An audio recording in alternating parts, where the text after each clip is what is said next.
short section, we're going to talk about playing our scene. So we've already created our cube. We've actually added the mesh filter, also the mesh renderer. So now we actually want to play our screen. So we've talked about our main camera, and if we scroll out, you can see our main camera is over here. Let me double click back.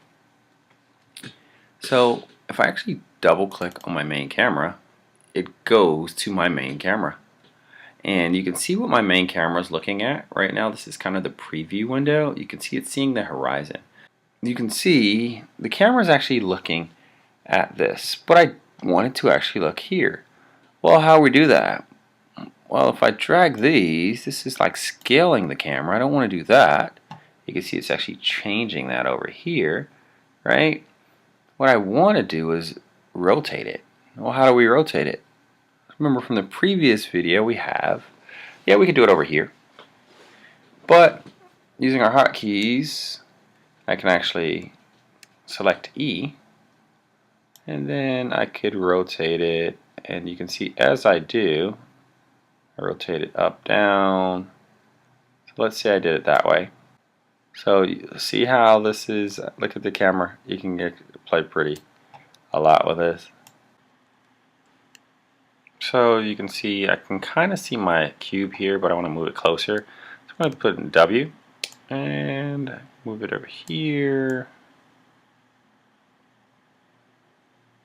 It's kind of a nice little view of my little camera. And now, once you kind of got your perfect shot, I'm going to go ahead and, so now that I have my cube kind of in my camera's view, I can go ahead and push play. If I click on play, you can see when I do that, nothing happens. I just see the cube, my mouse does nothing. And the reason is, if you look at it, I'm actually in my game window. It switched from scene to game.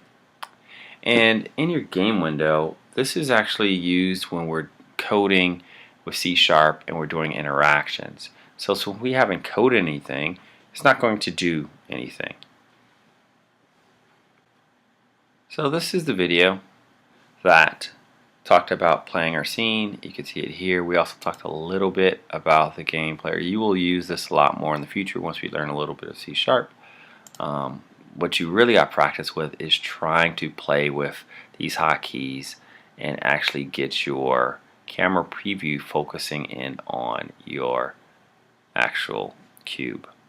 So in the next video, what we will actually do is we're going to add something called a rigid body.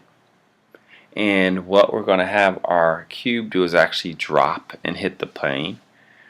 And you'll learn a little bit about that. So go ahead to the next video.